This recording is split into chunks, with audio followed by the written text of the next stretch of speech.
Here's my review of Chuunibyou Shitai, episode 8. So let's get into this. My voice is still a little messed up, but I'm gonna do the best I can to give you guys a review because I was supposed to do this yesterday, but I was trying to take a break, lay down, try to get better and stuff. But still not, my voice still not coming out of this. So I'm still gonna give you guys reviews regardless. So with that being said, this was excellent. I love this episode. I love this episode. This is probably my favorite episode so far. I really enjoyed this. Seriously, this was just the relationship. The relationship between Togashi and Rikka. It was good. It was good. That's all I can say. It's getting good. So basically, Rikka's still not accepting the fact that her father is gone, and she still believes that the Horizon exists and she can get there somehow. And so basically, she runs away, and Togashi ends up following her, and they end up actually going all the way back home from because they're at their grandfather's place, and now they're just going back home because that's what Rikka wanted to do. So when Rikka went home, she can't actually get into her apartment because she doesn't know the numbers, the password to open the door. So she has to sleep with Togashi at his house basically. And so the thing is, they're alone. Togashi's family, mother is gone, so his sister, so they're alone with each other. So that was really interesting. Nubutani is like, something going on. And this is where things just get really good. This is the part where I'm just like, I really enjoyed this because it was just them hanging out, and basically Rikka coming to the realization throughout this at the end of that episode, basically, that she may like Togashi. Togashi doesn't necessarily want to believe Rikka would feel that way. Not to mention, because she still has 8th grade syndrome stuff going on. So he wouldn't believe that she would be thinking that kind of way. But actually, she kind of is. Like, one of the scenes within this episode was where Rikka was wearing some of Togashi's clothes, and she started smelling it, and she's like, "Oh, it smells like Yuta." And he's just like, "No, this is embarrassing." And I was like, what's going on here? What's going on? And the other scene where he thought he was gonna get a kiss, where basically Rikka's having a hard time going to sleep because her heart is racing, and she's feeling the type of way that she haven't felt before. So she's wondering what's going on. And basically Togashi wants her to go to sleep, but she's like, I'm too excited. I can't go to sleep.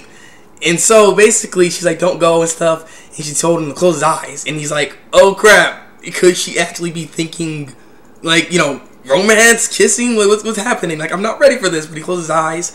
But it was not a kiss. It was just she ended up putting out the mark to finalize their contract for the powers or whatever. So yeah, that was an interesting scene. And he's just smiling. And then basically, I said at the end of the episode, she starts thinking about it. And she's like, I don't know, my heart's racing now. Why am I feeling this way and stuff? What's going on?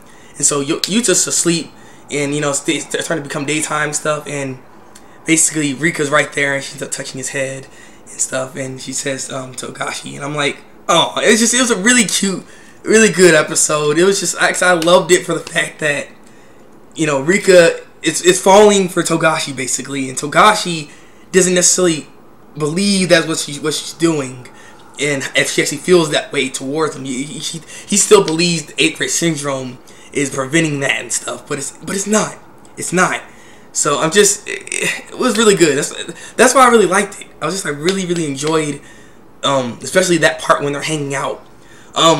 Also, there's some developments when it comes to Ishiki and Kumin. The girl, the sleepy girl, basically. There's some development going on there. Basically, she wanted to walk outside, have a walk, look at the moon and everything, get some fresh air, and she basically invited Ishiki, and Ishiki's like, oh my god, hold on a second. He ends up calling Togashi, and Togashi don't really care and everything. Just walk with her, basically. Just be you. That's what he's trying to basically get at. And he just was all nervous and thought it was a date, and he's like, oh my god, we're all alone. And it was stupid because at the end of the day, she was on the phone for so long that Kamen just said forget it and left. Just left the note on the ground and said, I'm walking back home because you seem like you're on the phone too long. And I'm like, oh.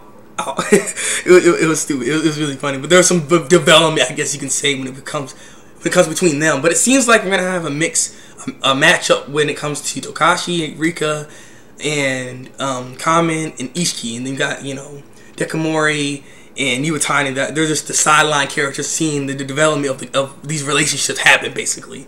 So I'm curious how this relationship's all gonna go, and if she's actually gonna accept me. It seems like what Togashi was saying, that she may accept it, but she wants this. I don't know. I'm not really sure what she really wants, but because her father's dead, you know, I'm not sure if she actually accepted it or what. But you know, they're alone right now, and I'm just wondering where this relationship may be going. If they're actually gonna end up actually hooking up or kissing, and you know what I mean, like an actual relationship. Like I wonder how this is all gonna go down, because I do enjoy the fact that they actually hang out with each other like this.